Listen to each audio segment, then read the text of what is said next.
I want you to imagine, just for a second, how quickly the world can turn entirely upside down. Oh, it can happen in a flash. Right. Imagine that you and your community are the celebrated VIPs of a nation. You are the welcome guests, the people who literally helped save the entire country from starvation and ruin. You're heroes, basically. Exactly. You have peace, you have prosperity, and you have generational security. Huh. And then, almost overnight, the political winds change.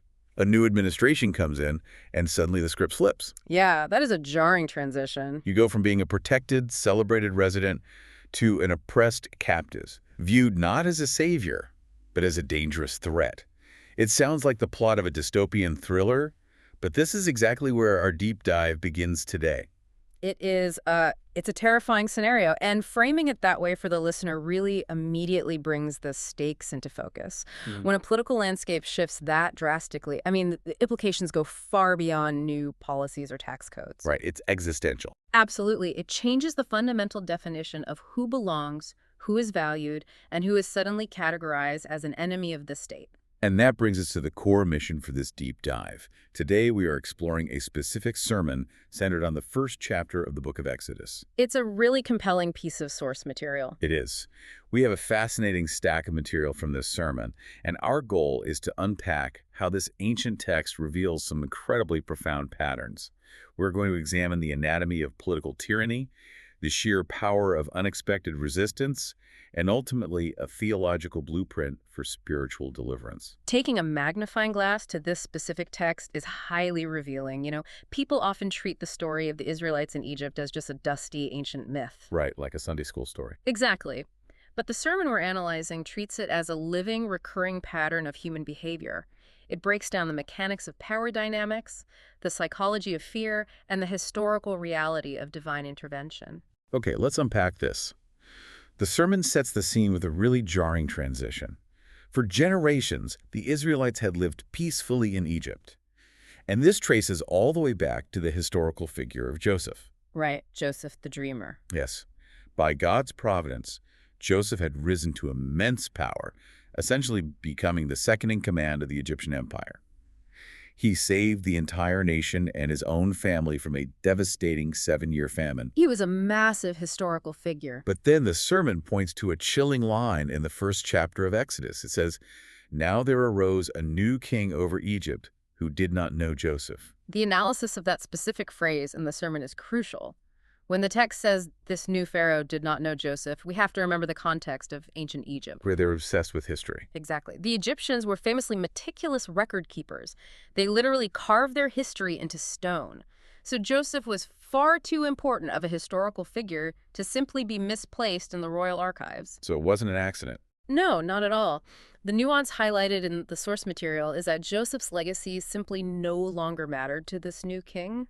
It was a willful, deliberate historical amnesia. Wow. The generation that remembered the past had died out, and the new Pharaoh intentionally discarded that history to serve his own modern political agenda.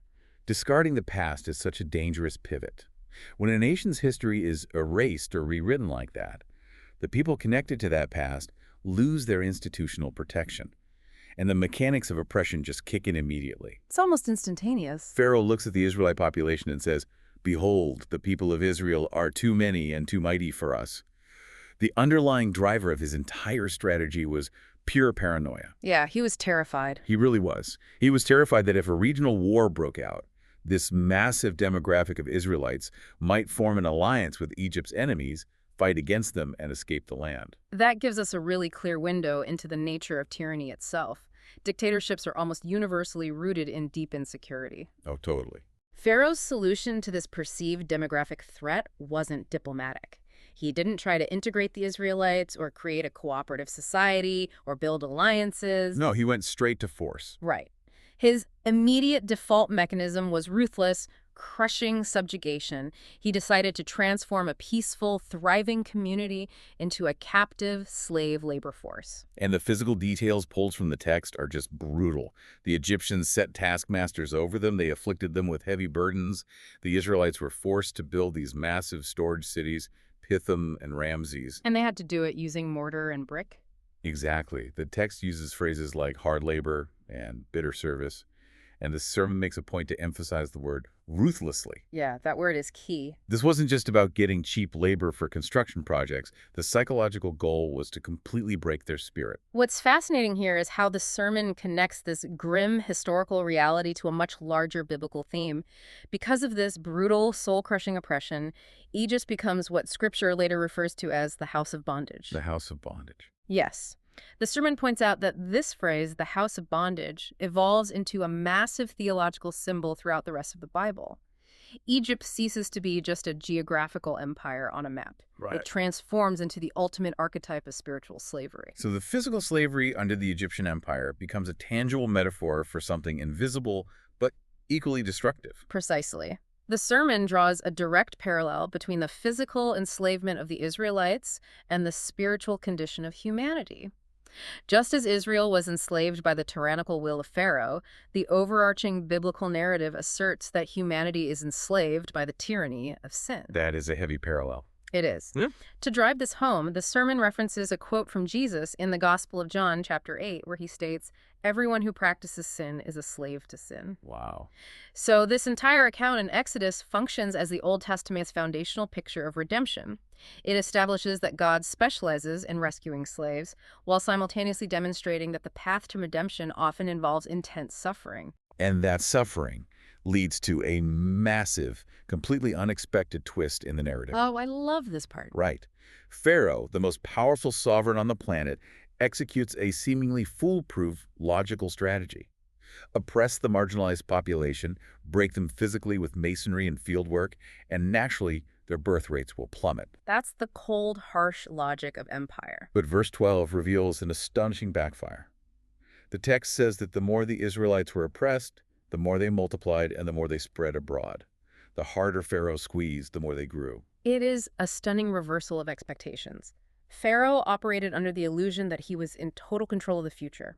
He treated the Israelites like a spreadsheet problem he could just manage with brute force. Just crunch the numbers and crush the people. Exactly. But the sermon connects the dots to a deeper reality.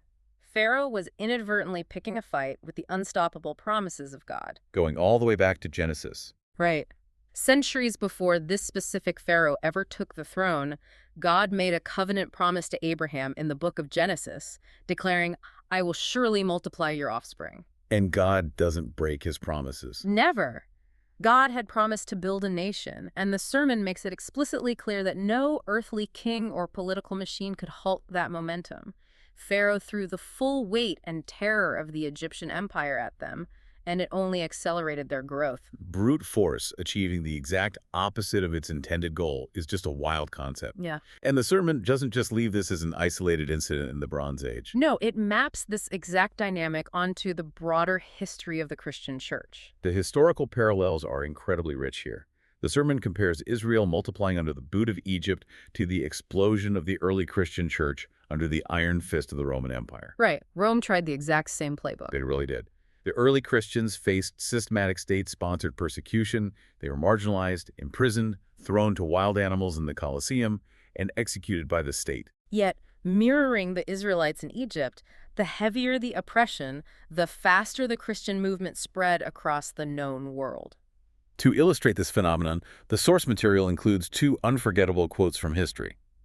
First, there's the early Christian theologian Tertullian, who famously observed, "The blood of the martyrs is the seed of the church." Such a powerful image. It really is. And then, fast-forwarding to the Reformation era, John Calvin described the phenomenon this way. He said, "The church is an anvil that has worn out many hammers." That image of the anvil wearing out the hammers is brilliant. Think about the physics of it. Okay. A blacksmith's hammer strikes an anvil with violent repetitive force, intending to shape or break whatever is placed upon it. But the anvil itself is solid iron. It just sits there and absorbs the blows. It doesn't fight back, it just endures. Exactly. Eventually, from the sheer kinetic feedback of repeatedly striking an immovable object, the handle of the hammer splinters or the head shatters. Whoa. The sermon uses this to explain that oppression rarely destroys a faith movement. Instead, it often purifies and solidifies it, because the survival of the movement isn't dependent on human power, but on the sovereignty of God. Empires like Pharaoh's Egypt or Caesar's Rome eventually collapse, the hammers break, but the anvil remains intact. I really want you to think about that pattern. Consider how often in human history an authoritarian regime attempts to crush a movement using sheer intimidation and force, only to watch that very force act like oxygen on a fire. It happens over and over. It is a recurring theme of human overreach. But as we know from history, when dictators realize their initial plans are failing, they rarely concede defeat. They almost always escalate. When systemic labor and oppression fail to curb the population, Pharaoh decides to bypass the taskmasters and move to a much darker, much more intimate strategy. He summons two Hebrew midwives, women named Shiphrah and Puah, and issues a horrifying state-sanctioned decree. He orders them that when they are attending to the Hebrew women giving birth, if the newborn baby is a son, they must kill him on the spot. It is a mandate for covert, state-sponsored infanticide. Pharaoh targets the male children specifically because his primary anxiety is still rooted in the fear of a future military uprising. Right. But the sermon pushes the listener to look beneath the surface of this horrific political policy. Here's where it gets really interesting. The argument presented in the sermon is that we are witnessing something far more sinister than political infanticide. At its core, this is spiritual warfare. Going back to the beginning again? Yes. To trace this, the sermon takes us all the way back to the earliest pages of Scripture, specifically Genesis chapter 3. Following the fall of humanity, a divine promise is made that a deliverer would eventually come from the seed of the woman to crush the serpent. The ultimate battle line. Exactly. The sermon's stance is that throughout all of biblical history, Satan has been systematically attempting to destroy that promised seed, trying to sever the lineage of the ultimate deliverer before he could ever arrive. I want to pause here for just a moment regarding the specific terminology our source uses. The sermon explicitly uses the modern headers anti-life and pro-life to categorize this ancient conflict. Right. For you listening, we are impartially reporting this purely to illustrate the theological lens the speaker provides. We are unpacking how the sermon frames this text as a historical pattern of hostility toward God's redemptive plan, rather than injecting or endorsing any modern political debates. And understanding that theological framework helps clarify the broader historical pattern the sermon outlines, because this isn't an isolated incident. It keeps happening. It does. The pattern starts here in Exodus with Pharaoh attempting to eradicate the Hebrew infants. Then, later in the Old Testament narrative, a queen named Athaliah unlawfully seizes power and attempts to completely wipe out the royal line of David. Another attempt on the seed. Exactly. Further down the timeline in the book of Esther, a high-ranking royal official named Haman orchestrates a legal decree for the systematic genocide of the Jewish people. And the sermon traces that exact same lineage of hostility all the way into the New Testament, landing squarely on King Herod. When Jesus was born in Bethlehem, Herod recognized a perceived threat to his own sovereignty. His reaction was a carbon copy of Pharaoh's strategy. He ordered the slaughter of all the male infants in the region. It's chilling how identical the tactics are. The sermon highlights this thread to demonstrate that it is the same recurring pattern, the same underlying spiritual hostility, and the same desperate attempt to eliminate the deliverer God promised. But they all fail.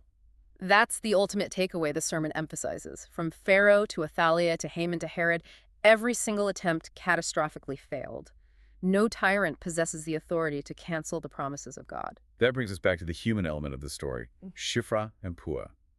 These two midwives are caught directly in the crosshairs of an empire's agenda. Talk about pressure. Put yourself in their shoes for a second and consider the pressure. On one side of the scale, you have a direct order from the most powerful, ruthless monarch on the face of the earth. And disobeying his command means certain torture and execution. Exactly. On the other side of the scale, obeying him requires committing the premeditated murder of innocent newborns. It is the ultimate moral and existential crisis. But the biblical text provides a surprisingly clear and concise account of their response. It simply says, "But the midwives feared God and did not do as the king of Egypt commanded them." They didn't even hesitate. The sermon spends considerable time analyzing the mechanics of that specific phrase. It creates a stark contrast between Pharaoh's method of ruling, which relied entirely on instilling terror, and the internal posture of the midwives. Their highest reverence was reserved for God. Yes, and that radically diminished their fear of the man sitting on the throne. Their fear of God didn't paralyze them into inaction either. It actually mobilized them to protect the vulnerable. And there is almost a dark comedy to how they handle the fallout. Oh, their response to Pharaoh is legendary. When Pharaoh inevitably summons them back to demand why the baby boys are surviving, they use a brilliantly clever deception. They look at this God king and tell him that the Hebrew women are just too vigorous, and they give birth far too quickly before the midwives can even arrive to intervene. They essentially outsmart the dictator by playing on his own ignorance of the community he is oppressing. If we connect this to the bigger picture. Oh, absolutely. If we connect this to the bigger picture, whether you interpret the response as a technical truth or a flat-out strategic deception, the sermon points out that God's reaction is unambiguous. Verse 20 states, "So God dealt well with the midwives." And verse 21 adds that because they feared God, he established households and families for them. God actively honored and rewarded their defiance. From this interaction, the sermon extracts a core biblical principle. When earthly authorities command an action that God explicitly forbids, believers have a moral obligation to obey God. It's a non-negotiable. The speaker references the apostles in the New Testament book of Acts, who faced a similar counsel and declared, "We must obey God rather than men." Right. The sermon frames this not as an endorsement of violent anarchic rebellion, but as a profound commitment to faithful, uncompromising obedience to God, regardless of the personal cost. So what does this all mean? The sermon weaves all these historical and theological threads together into several practical applications. First, it prepares the listener to expect opposition that living faithfully will often provoke hostility, and it shouldn't come as a shock. You have to be ready for it. Second, it serves as a reminder that God's kingdom cannot be dismantled by human hands. The anvil will always outlast the hammer. A beautiful image. Third, it acts as a mandate to actively defend the vulnerable, mirroring the courage of the midwives. And finally, the overarching lesson is a call to fear God more than man. Those applications lead directly into the theological climax of the sermon. The speaker brings all of this ancient history forward to reveal exactly what it is pointing toward. Bringing it all together. The epic narrative of the Exodus.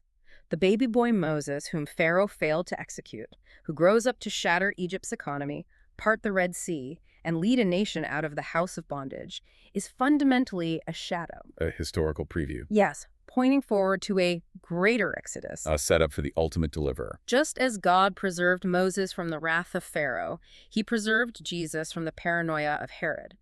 But the sermon draws a vital, eternal distinction.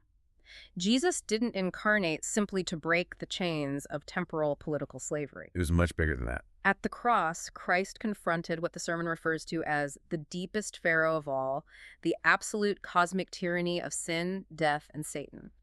Through his sacrifice and resurrection, he broke that sovereign power permanently. To bring this entirely into the present moment for the listeners, the sermon concludes by inviting the congregation to communion, to the Lord's table. The speaker reminds them that their spiritual freedom was incredibly costly. It wasn't cheap. No. It was purchased by the broken body and shed blood of Christ. Participating in that meal is a tangible moment to remember that they have been permanently transformed from captives in the house of bondage into free people who belong entirely to the ultimate deliverer. It is a call to trust the one who leads his people all the way out of slavery and into the promised land. It really is a sweeping, masterful theological synthesis. Taking a localized story of ancient political oppression and expanding it until it serves as the ultimate blueprint for cosmic spiritual redemption requires a deep understanding of how the biblical narrative connects from Genesis to Revelation. It really is an incredible journey we've taken on this deep dive. We started with a forgotten, erased legacy that resulted in crushing, bitter slavery. We examined how brute force consistently backfires against divine promises, acting like a hammer destroying itself against an anvil. We witnessed the jaw-dropping, quiet defiance of two marginalized midwives who outmaneuvered an empire. And it all culminated in a sweeping theology of ultimate spiritual liberation. When you are facing your own overwhelming pharaohs, whether those are systemic cultural pressures, hostile work environments, or even deeply personal struggles that feel like a house of bondage, I want you to remember the anvil. Remember that true, lasting power rarely looks like the empire. In fact, if you look closely at the text of the sermon, it highlights a fascinating detail about legacy. The new king forgot the great legacy of Joseph, believing he alone had the power to dictate history. But look at who the biblical text actually preserves. Exactly. The most powerful man in the known world, the man who commanded vast armies and built massive storage cities with mortar and brick, is left completely nameless in this account. He is referred to only by his generic job title, Pharaoh. He is a ghost in the narrative. But the names of two lowly, oppressed healthcare workers, Shifra and Pua, are recorded preserved and celebrated for thousands of years. This raises an important question. Does true historical endurance lie in the grandiose titles we hold and the massive empires we build? Or does it ultimately lie in the quiet, unnamed, everyday acts of faithful resistance? That is a brilliant thought to sit with and something I'm going to be chewing on for a long time. Thank you so much for joining us on this journey. Keep questioning the world around you, keep exploring those hidden historical details, and as always, keep digging deeper into your sources. We'll catch you on the next deep dive.